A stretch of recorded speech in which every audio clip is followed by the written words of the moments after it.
Today I'm very excited to have as my guest Michelle McCabe. Michelle is the Executive Director for Connecticut Main Street, and we all love Main Street, right? You could just think of the quintessential New England town, and when you're walking down the street and you can pop into stores and the store owners will greet you and welcome you. And I think that's what your business is all about, right, Michelle? That you want people to have that hometown feeling wherever they go. And yes, you're involved with 80 different communities. That's what I read. All told, we're almost, I would say, closer to 100 or so. You've grown. We work, yes, yeah. We work with regional partners as well as individual communities, and so that has expanded how many towns and cities we get to work with. Perfect. So I was looking on the website and it said 80, so I'm glad to hear that you've grown a little bit. And it looked like 80 communities, 2 million Connecticut residents. So that's probably grown double, right? 100 communities and maybe 4 million residents. Sure. Yeah. I mean, really, if you think about it, what's so wonderful is that all of our residents get to interact with all of our main streets. And so main streets have a beautiful magic of touching everybody, you know? Well, I just really enjoyed looking at your website today, and whoever did the work on that did a really beautiful job. Thank you. So, was that you? No, it was not. It was not you. But you've been with Connecticut Main Street for 3 years now. I have. You've made some big changes and impacts since you've joined forces, right? Yeah, it's been wonderful. And we have, as a team, grown quite a bit in the last few years.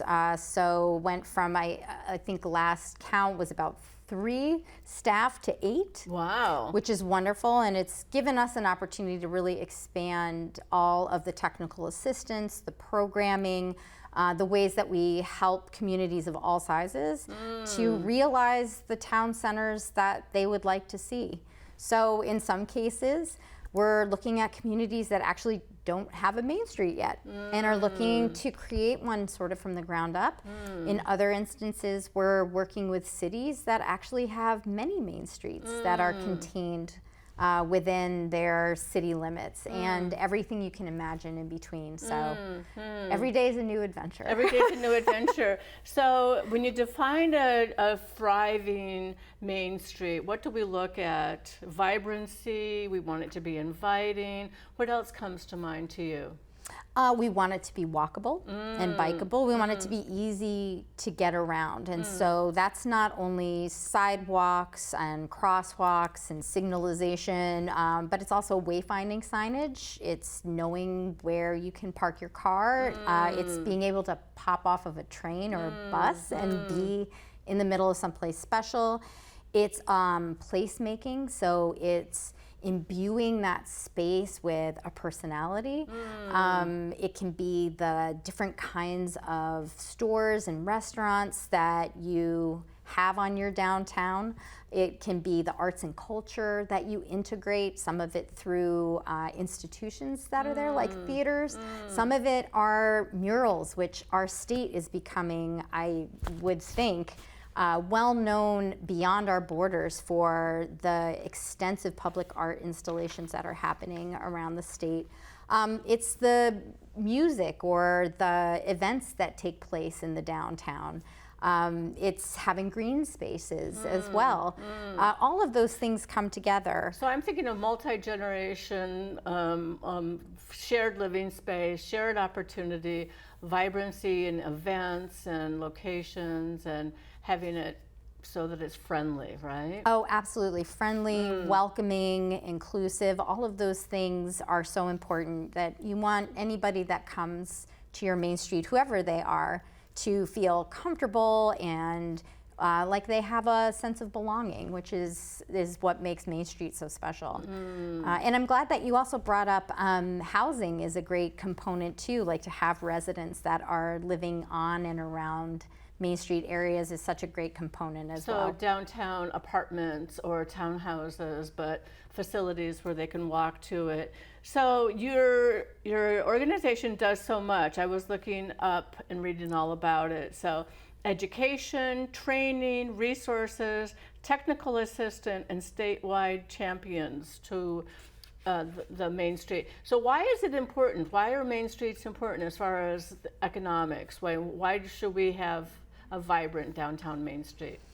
Well, I mean, as far as economics are concerned, I mean, certainly downtowns and main streets generate a lot of revenue for a community, you know, which is of course helpful in terms of supporting all of the wonderful things that communities invest in, whether it's infrastructure or education or whatever it might be. That density really contributes a lot to the grand list, which also, as you know, helps property owners that live around the downtown. It is an economic generator because it is our place of commerce. It's where we have our local business owners. It's where we have our arts and culture organizations. And it's the kind of place that not only brings visitors, which is always nice, but it is a huge selling point for a community that wants to welcome new residents, welcome new workers, welcome potentially, let's say, a corporate anchor employer in the area that isn't necessarily located on the main street, but it's a great asset to show to a potential corporate investor to say you should locate your headquarters here because your workers are going to have a great time living here and enjoying our downtown. Great answer. So what are the statistics as far as if somebody comes and visits, is there like an average amount of money that they spend per day while in the area to boost the economy for, like if I was a hotel owner or something like that in downtown, like the Niantic Inn, how does that impact? Do we know? You know, that's a great question, and I know that there is data out there that shows certainly the return on investment for the kinds of dollars that tourism, for example, brings, and also the kind of investment that if communities invest in a Main Street program, it's like every dollar that you invest in a Main Street program to manage and cultivate and create those exciting downtowns, it returns at least double the amount of money in terms of the economic generation for a community. Well, the other thing that I think about too that goes along with that same idea is that we don't have to educate our visitors. We don't have to, you know, they pay for their hotel or their space while they're staying here. And they'll use our beaches, maybe buy a day pass or whatever, but then, you know, we don't have to provide medical services most of the time or educational services or all the other things that come with our residents and what they require. Absolutely, that's such a wonderful point too, because those tourists are also providing the support for all of the amenities that as residents we get to enjoy year round. Right. So again, it's those really great, interesting boutiques. It's the artists that are creating in our communities. It's the theater, the musicians, the music venues, the ice cream shop. Absolutely. You know, and so isn't it nice? I mean, imagine if you look at your Main Street and you think, oh my gosh, every one of these businesses are relying on me for them to survive. That's a big responsibility. It's a big responsibility. And so it's great when you have visitors that come and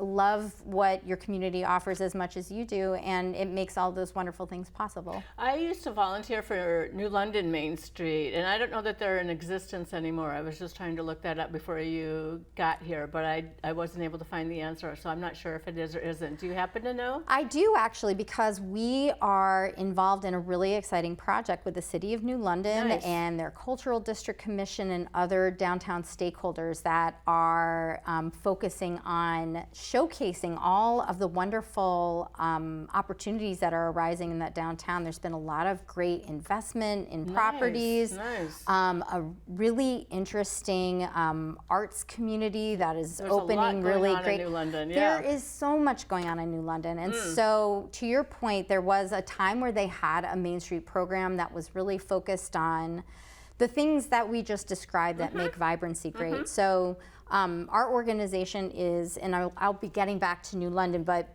in terms of our approach, we are a state coordinating program of Main Street America. That is the national nonprofit. Right. And one of the lessons that we and other coordinating programs have learned from national and from seeing success across the country is a methodology called the 4 points.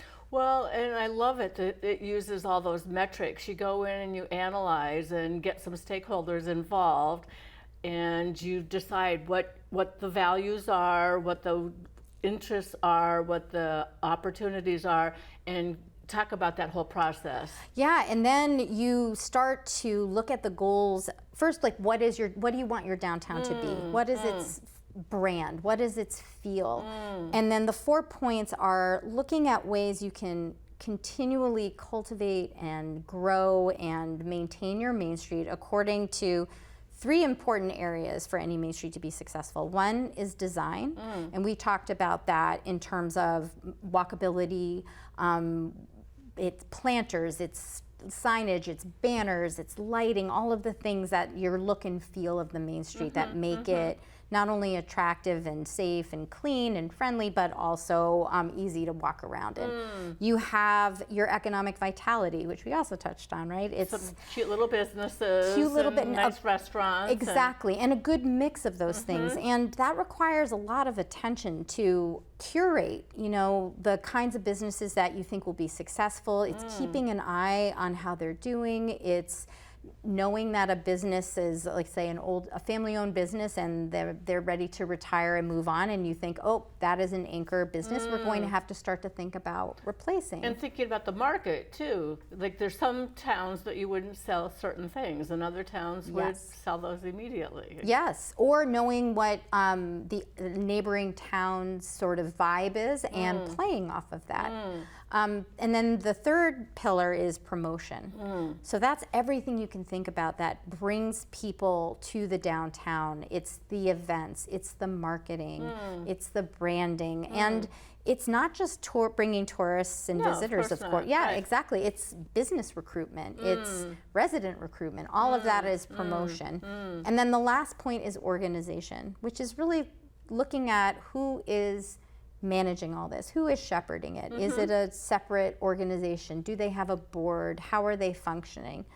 And so when you have all those pieces working in concert, when you're paying attention to each of those areas of interest, is where you see, really successful downtowns, not only in the moment that you're looking at them, but over time, because as you know, things change constantly. Right. And that's why we really emphasize the importance of management, because you want to have someone there that's always keeping an eye on things and ready to shift gears where it's necessary. So going back to New London, they are shifting back into that sort of approach, and it's really exciting. Good, very good. Well, they just opened up the recreation center, and everybody was so excited about that, and that was just, the ribbon cutting was phenomenal. So pretty amazing that that's in place now. Absolutely. And when I was volunteering, I had the opportunity to be on the buses, and the buses would go from the shore where people would come in off of ocean cruises and then do the downtown, and they said that New London was actually their favorite stop on the whole cruise. So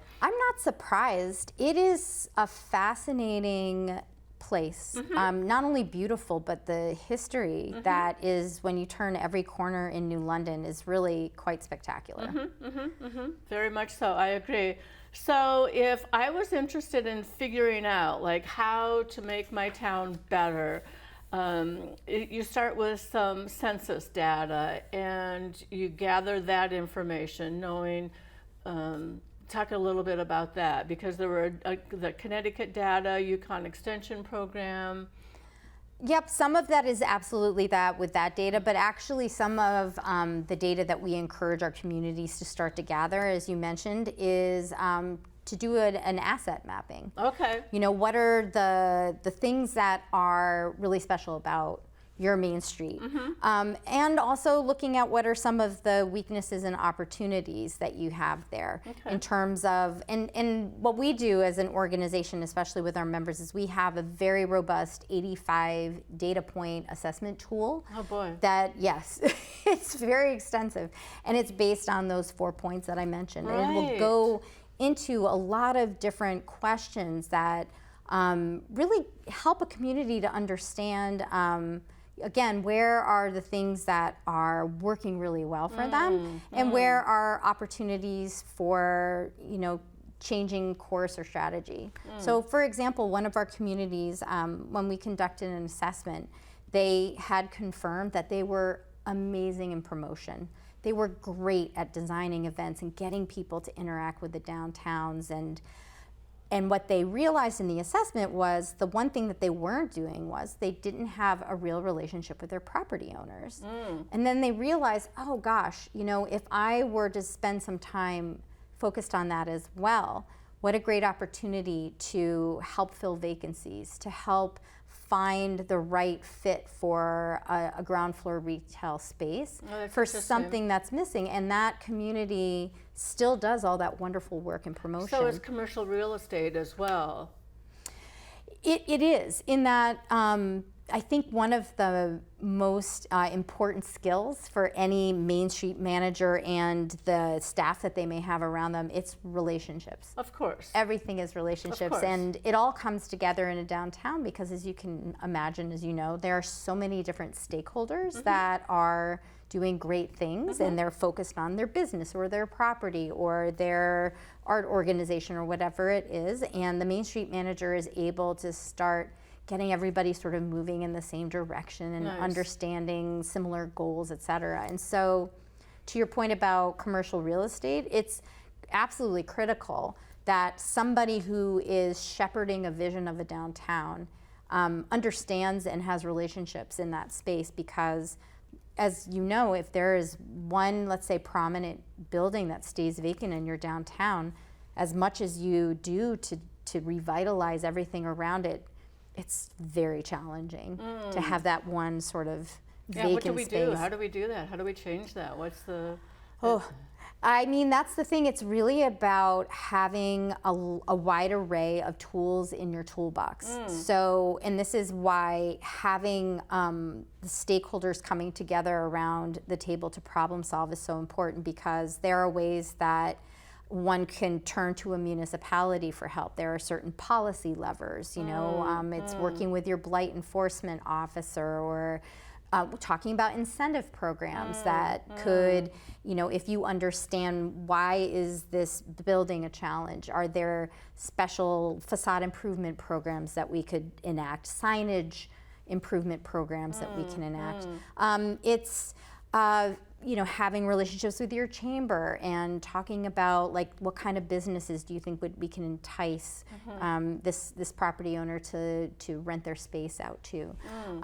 There's pop-ups that you can, you know, do in that space. So there's a number of different strategies, and it becomes easier to start to rummage through your toolbox again if you have that one entity that's bringing everyone around the table and saying, okay, what can we do about this So building? is that what you do? Do you go to different main streets at the local levels and try to help them problem solve and strategize? Is that kind of what your function is as the executive director? It's really the function of the whole team, which is so wonderful. So we have all of us experience communities in different ways, either interfacing with partners that could be helpful in a specific community, to looking to the statewide organizations that do similar or adjacent, I should say, work to what we do. And so we do end up spending lots of time in community. Most of it is through our field services director, so Carl Rosa will go to every community who has a relationship with us, who's a member. And so membership, you have membership, and is there a fee base for that? Yes, there is a fee-based membership, a modest sort of investment really in your own capacity to start to grow Main Street management. We provide a lot of programming. Your website was amazing, so I don't mean to understand or imply at all that it's not very valuable, but yeah, certainly we would appreciate that support. Oh, for sure. And I certainly didn't take it that way at all. But I think what's great is that there are a lot of resources on our website, and we do webinars all the time that touch on. I saw that. That was phenomenal. I know, they're great, I have to say, and I don't do them personally, so I can say that. But they're wonderful, and we also have events and all of them are touching on these topics that are really important. So, for example, we had a summit on transit-oriented development. We've had webinars on how to activate vacant storefronts. I love that. It really runs the gamut. They're all on our YouTube channel, so people can watch the recordings. We'll have to look it up. We'll have to Yes. find out more. No, it's just fascinating. And I think about the planning department and then the zoning department, and I think that planning serves such a critical role in the towns, and how we develop and how we preserve the green space, and how we have people come together for the purposes that we've already discussed. But the legislation piece is so important. Do you want to talk about that a little bit? Yeah, absolutely. Like it's so true. Like legislation and policy at all different kinds of levels. So, for example, when you're looking at statewide legislation, there was just recently passed a revision of the blight ordinances that they give municipalities more options if they have the unfortunate circumstance of a property that is in serious need of something to happen with it, because in some communities it can even be a fire hazard. And so this legislation that was passed gave municipalities more opportunities to create fines for blight on a different time schedule, looking at commercial properties specifically, which was not in the statute before. There's a law called a receivership that gives an opportunity for someone else to fix up a building and then potentially take ownership of it. It's complicated, but it's another tool. And so, we're always looking at ways that policy change can help create opportunities to be able to affect change, because sometimes that's the way to do it. Well, I love that, and I love the idea that you're helping to sustain the environment as well too, because we want main streets to thrive, and not all main streets are like Niantic Main Street is pretty quintessential New England. But then I'm thinking about like other areas of the country, because you said you are a national organization, or part of a national organization. Yes. Because some towns have more than one main street. So how are there separate, can a city like Omaha is where I grew up, Omaha, Nebraska. So can there be like a main street for different locations, like 72nd Street's like a main drag, and then downtown is where the courthouse is. So are there multiple main streets for one locality? There absolutely can be. So if you're looking at, let's say, a small town that has two small nodes, two small commercial nodes, you certainly don't need two separate Main Street organizations to manage them. Okay. But you do treat them as two individual environments and ecosystems. Okay. That as a community, for example, you may want to differentiate between the two of them. You may want to say this section is by our shore, let's say, and it has a very maritime theme, but then the other node is more nature-based placemaking, like because there's a hiking trail near it. So we're kind of, thinking about differentiating it from the different location. I understand what you're saying. But it's going to probably be managed all by the same, same organization because it's a small community. Whereas if you take a city like Boston, which is a model that can be replicated here, they have at the city center kind of a hub that helps neighborhood Main Street programs be successful. And those neighborhood Main Street programs, this happens in Manhattan too, they have different business improvement districts. They operate as their own little ecosystem that is contained within a big ecosystem. And so there are opportunities for cities in Connecticut to embrace a similar approach. And in that case, you would have potentially a number of different independent Main Street programs that are focused on their district, as opposed to one Main Street program that is looking at two commercial nodes in the same smaller town and treating them a little differently. So if somebody was concerned about maybe having more attention to a different area of the town that maybe isn't getting equal attention, that would be something that you could help address.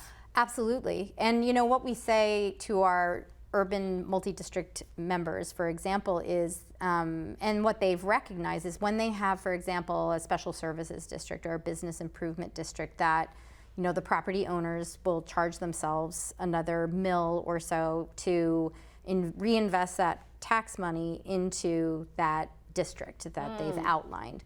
And many business improvement districts and special services districts, they pay staff with that funding, and it's that staff person that is able to not only conduct all the services that we talked about, but it makes it much easier for the city to be able to engage them in, let's say, a restaurant week or some sort of program, because they have a full-time person that's there to be able to get restaurants, for example, to sign up for Restaurant Week.